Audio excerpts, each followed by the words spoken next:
Hello there you guys, welcome to one of my videos. Going to be giving you my predictions for our game against Newcastle. So my score prediction is going to be 3-0 to Manchester United, and I think the goal scorers will be Bruno Fernandes. I think he'll get 2, and Marcus Rashford. I've already given you my starting 11 prediction.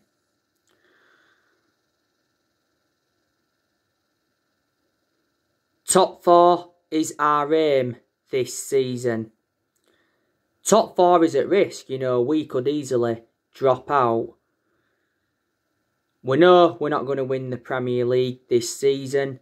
A lot of Manchester United fans have disregarded the title.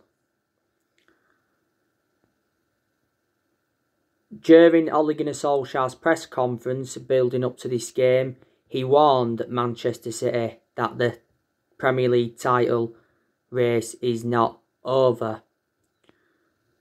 Solskjaer did say after our 1-1 draw with West Brom in our last league game that we are still in the title race and we will not settle for second in the title race. Solskjaer made a different admission after our 3-3 draw with Everton and said we shouldn't be considered as title chasers. Manchester City are 10 points in front of us. Manchester City are the champions-elect. We've got a lot of confidence going into this game against Newcastle. We recently had a good win against Real Sociedad in the Europa League round of 32 first leg. We beaten them 4-0. It was goals from Bruno Fernandes, he scored 2.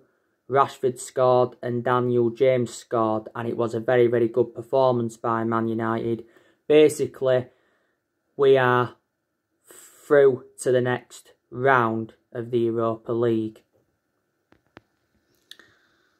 But we haven't been in good form in the league recently. We've only won 1 of our last 5 Premier League games. Newcastle are a very, very poor team.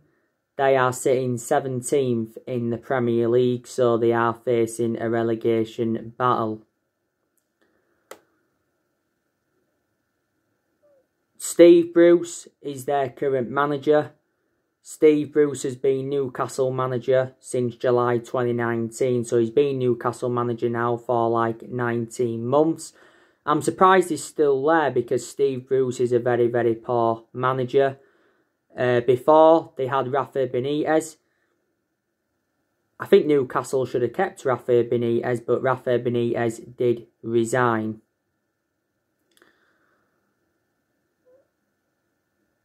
Steve Bruce has brought a few players in at Newcastle. He obviously brought Callum Wilson in. He's currently out with injury, so he's a big miss for Newcastle. Brought Ryan Fraser in. Brought Jamal Lewis in. Brought Jeff Henrick in. And brought Joseph Wilcock in on loan. Maximin, I do rate him a lot. He's a good player for Newcastle.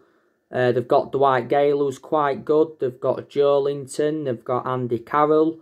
They've got Sean Longstaff and Matty Longstaff. They've got Matt Ritchie. They've got John Joe Shelby. They've got Jamal Lascelles. They've got Kieran Clark. Carl Darlow is a pretty good goalkeeper. He's Newcastle's first choice goalkeeper. They've got that Fernandes. He's good, but he's out with injury. Mark Willio, he's another player that's out with injury. I thought Cabaye was good when he was at Newcastle, but Newcastle let him go. I also thought Yedlin was good when Newcastle had him. Newcastle let him go. Newcastle's last win at Old Trafford was back in 2013. It was a goal from Cabaye. We did beat them in this fixture last season at Old Trafford 4-1. We're beating them earlier on this season at St James's Park 4-1.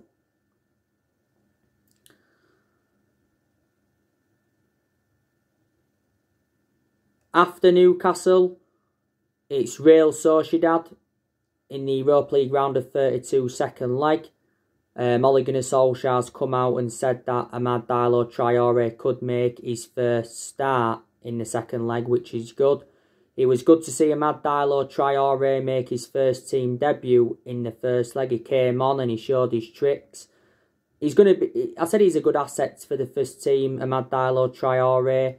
He had been doing very, very well for the under-23s.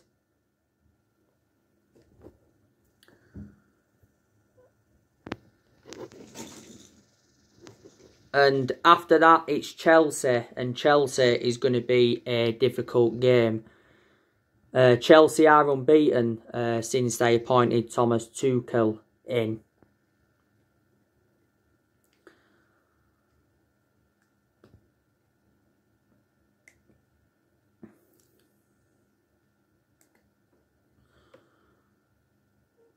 Obviously, we know for this game against Newcastle that Paul Pogba's not going to be available. Solskjaer did confirm prior to the game against Real Sociedad that Paul Pogba is going to be out for the rest of February. He has got a thigh injury. Paul Pogba is a big miss.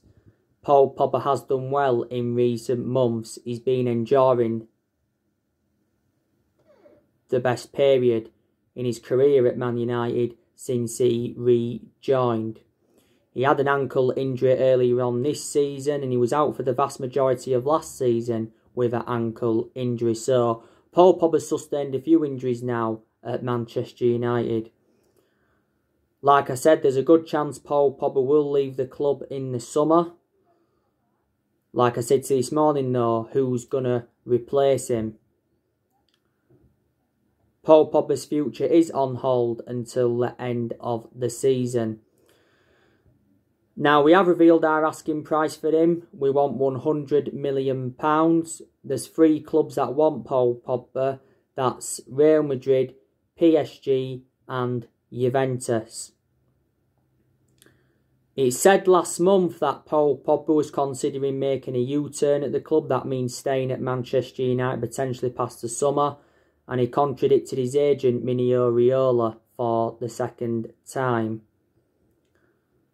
He said a few weeks ago that we'd held talks with Paul Pogba regarding his future, and Solskjaer came out and said that Paul Pogba's happy, and he suggested that Paul Pogba could sign a new contract.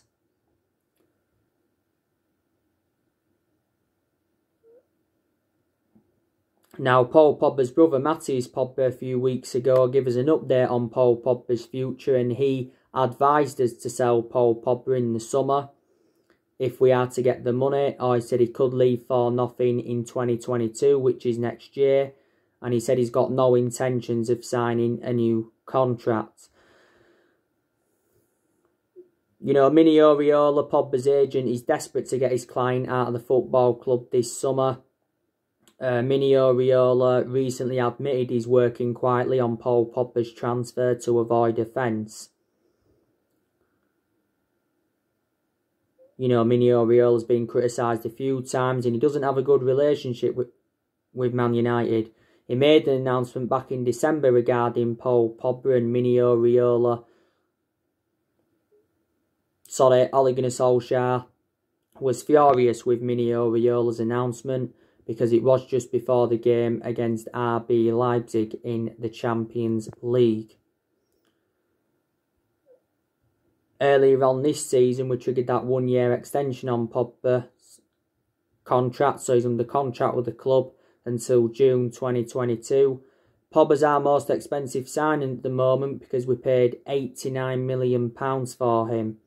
This is his 5th season at the football club since he rejoined.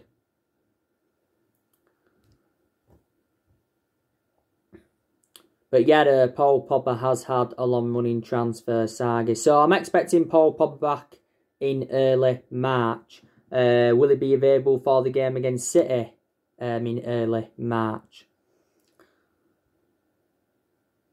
Solskjaer did say in the press conference as well, building up to this game, that Donny van de Beek and Edinson Cavani could be available. Ole Gunnar Solskjaer says Edinson Cavani is set for contract extension talks. Edinson Cavani's future has been decided. Cavani wants to stay at Manchester United for next season. We've not yet triggered that 1-year extension on his contract. Edinson Cavani is into the final 4 months of his current contract. We got Cavani on a free transfer last summer. He signed a 1-year contract with Man United with an option of a 2nd year. But Cavani's made a fantastic impact since he's come in. You know, his hold-up play is good. His movement in and out of the box is good. He creates chances and he scores goals. I heard rumours that Boca Juniors want Edinson Cavani. Yeah, Cavani didn't play any part against Sociedad because he had a muscle injury. Donny van de Beek, he didn't play against Sociedad because he had a muscle injury. Donny van de Beek has played nowhere near as much as I expected. Most of Donny van de Beek's appearances have come from the bench. He's only started 2 games in the league so far this season. Solskjaer made an admission earlier on this season saying that Donny van de Beek is unhappy at the club because of his lack of game time.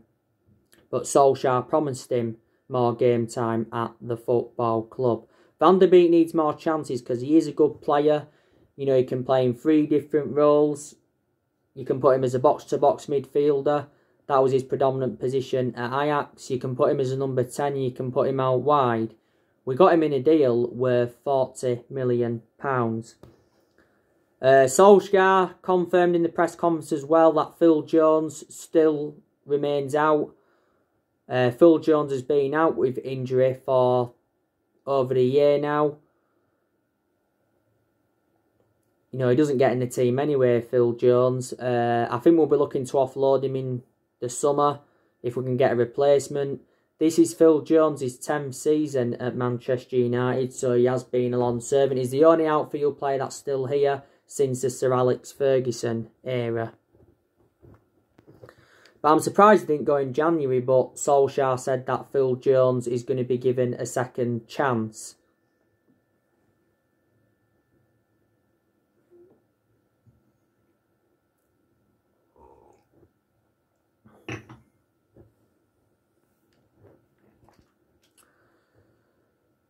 And Solskjaer did say as well in the press conference he doesn't know how Scott McTominay is.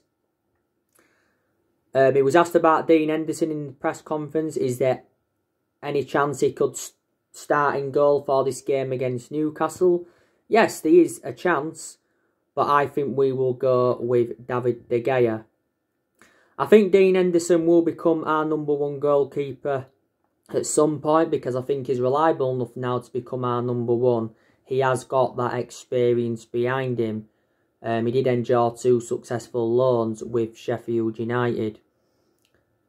And Solskjaer recently admitted it's becoming more and more difficult to leave Dean Henderson out of the side. And Solskjaer's also warned David De Gea that his #1 jersey is under threat. But Solskjaer in this game against Newcastle will make some changes from the 4-0 win against Real Sociedad recently.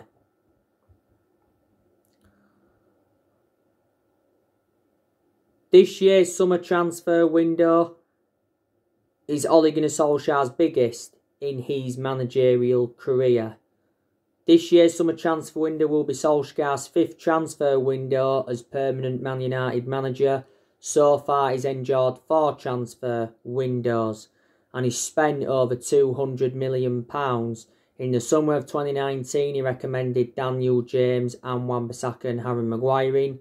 In January of last year he brought Bruno Fernandes in and Odion Ighalo in on loan. And in the summer transfer window of last year he brought Donny van de Beek in, Alex Telles, Edinson Cavani, Facundo Pellistri and Amad Diallo Traore. Yeah, we did get 4 of those players on deadline day last summer. But obviously, so far, Ole Gunnar Solskjaer hasn't got all the players that he's wanted to recommend in. So hopefully in the summer of this year, he'll get the players that he wants in. Hopefully the board backs Solskjaer in the summer transfer window, because I don't think he's been backed enough by the board so far. And Woodward has come out several times to show his support for Solskjaer, and you know, he did say towards the end of last year he will back him with a long-term plan centred around summer transfer windows. So there you go. Ole Gunnar Solskjaer wants 3 signings in the summer. He wants a forward, he wants a right winger, and he also wants a centre-half. And he's set to sit down with Ed Woodward to negotiate our business in the next couple of weeks. He said a few weeks ago, we are prepared to smash our transfer record this summer. And Woodward's set to hand Solskjaer a huge war chest to sign top players in all areas. Now, like I've said, our current squad is good enough to finish at least in the top 4. But it's not good enough to win the league as yet. You know, this is one of the main explanations why we do need to make more signings. And obviously we need Champions League football to attract players to the highest level.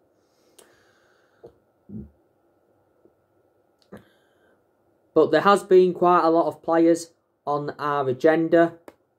You know the news on Jadon Sancho from Borussia Dortmund. Borussia Dortmund could sell Jadon Sancho this summer on one condition. That's if they can keep Erling Haaland. So what Dortmund are saying in that aspect is, we won't sell Haaland and Sancho in the summer.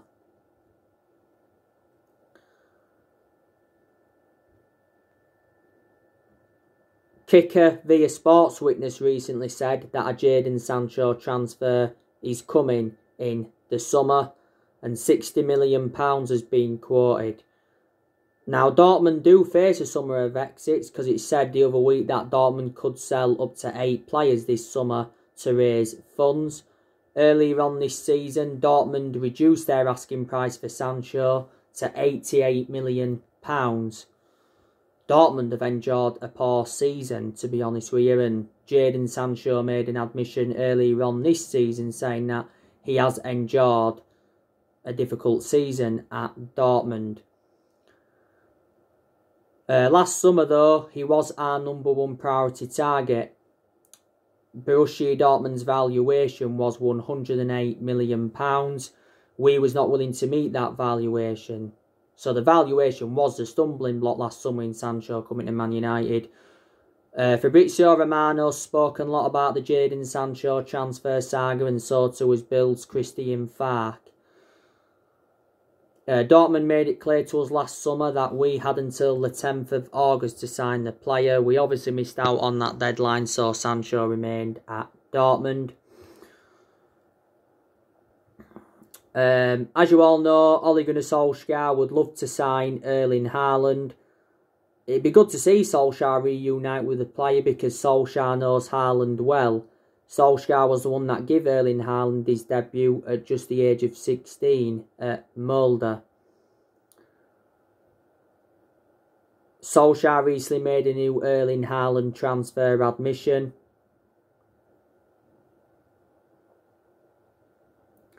And opened up on the Erling Haaland relationship. And Solskjaer says he's following Erling Haaland's progress.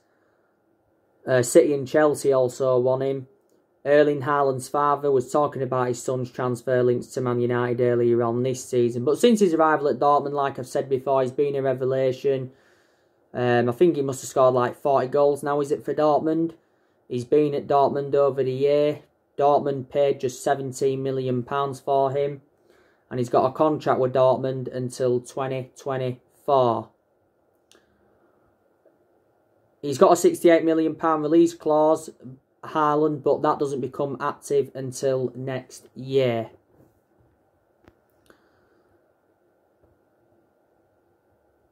You know the news as well on Harry Kane. I gave you the news on him a couple of days ago. What did I?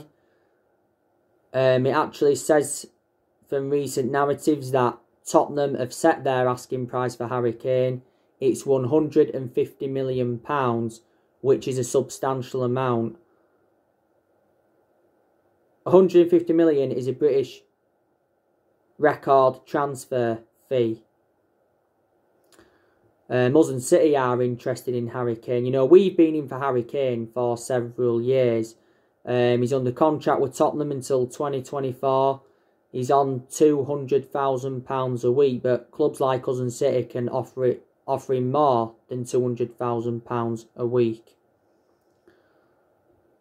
Harry Kane has been at Tottenham for 17 years, including the time he had in their youth setup. He's been in their senior squad since 2009. Harry Kane has scored 156 goals, I think, in 228 appearances in the Premier League for Tottenham. He's 27 years of age. He's regarded as one of the best strikers in the world. You know, he's a prolific goal scorer, his link-up play is good, and he's won the Golden Boot a couple of times. And it looks like Tottenham aren't going to qualify for the Champions League, and Jose Mourinho is under pressure. But yeah, I can't see us or City willing to pay £150 million for Harry Kane. And you know the news on Jules Koundé from Sevilla. Apparently he's our top transfer target. Spanish outlet La Razón recently said that we are considered the favourites to sign Jules Koundé, and we are prepared to pay £61 million for him.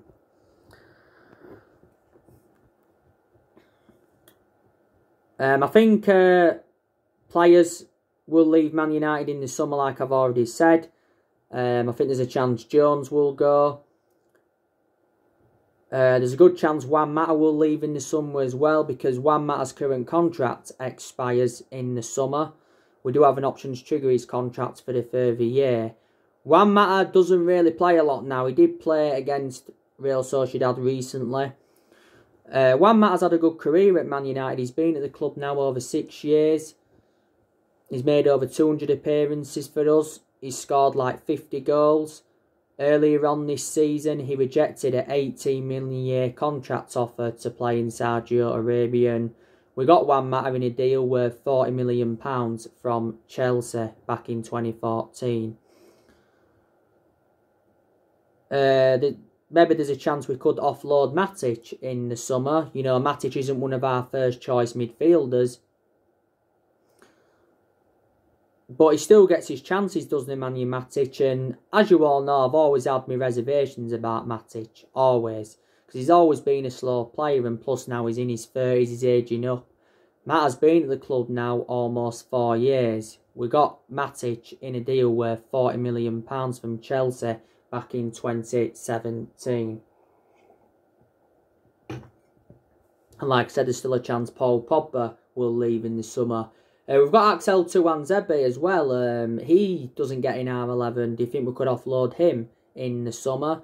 Daniel James, he doesn't really play a lot now. He did play against Sociedad recently and put a good performance out and got his name on the score sheet. But you've got to say Daniel James is a good backup. But it was a disappointing January transfer window for us. We only saw one arrival, and that was Amad Diallo Traore. But Solskjaer did say a few times during the January transfer window that he wasn't expecting any signings. During the January transfer window, we was focusing a lot more on the outgoings rather than the incomings.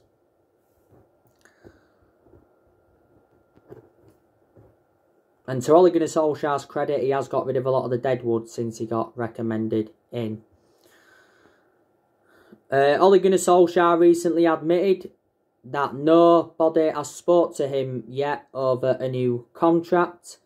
I think he deserves a new contract, reflecting on the progress he's made in the last year or so.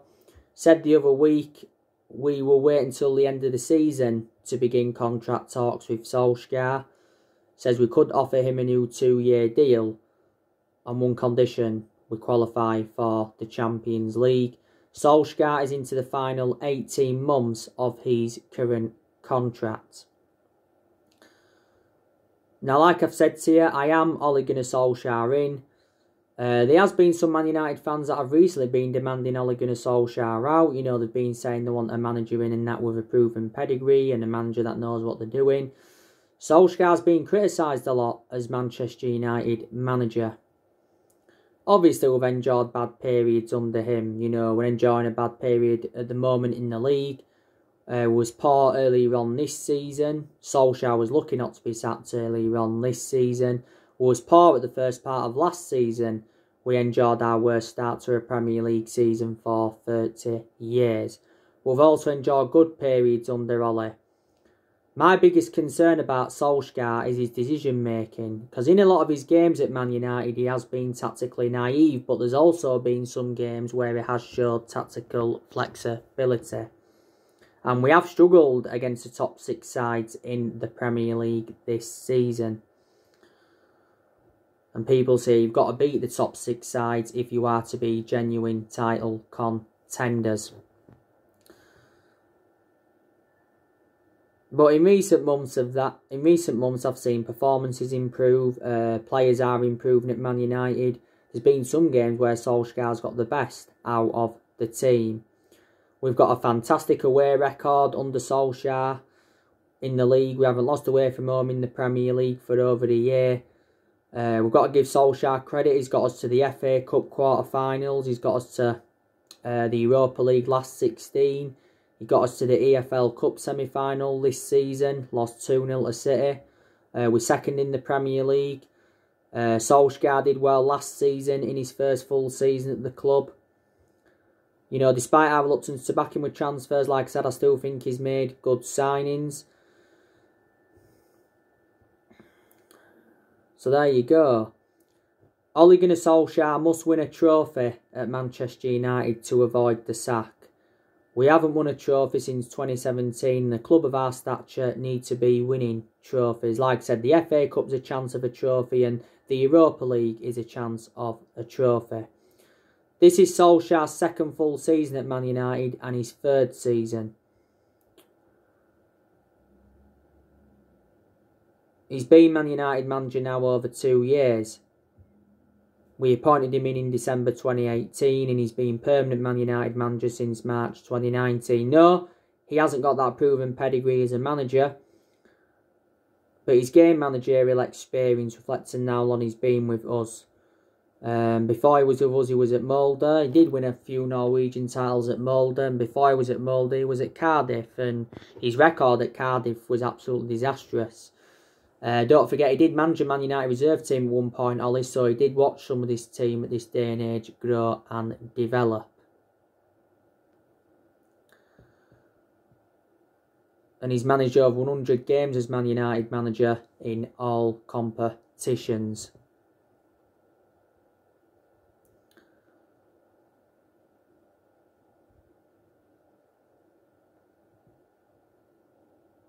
I don't know if he's a long-term manager, but he's going to be given at least another season at the football club. Don't forget, he's our 4th permanent manager since the Sir Alex Ferguson era. 3 managers have been sacked since Ferguson. That was David Moyes. We sacked him after 10 months. We sacked Louis van Gaal after 2 years. And we sacked Jose Mourinho after 2.5 years. And we're not even really known as a sacking football club. We haven't been the same team since Ferguson, but like I've said before, no one's going to replicate what Sir Alex Ferguson did.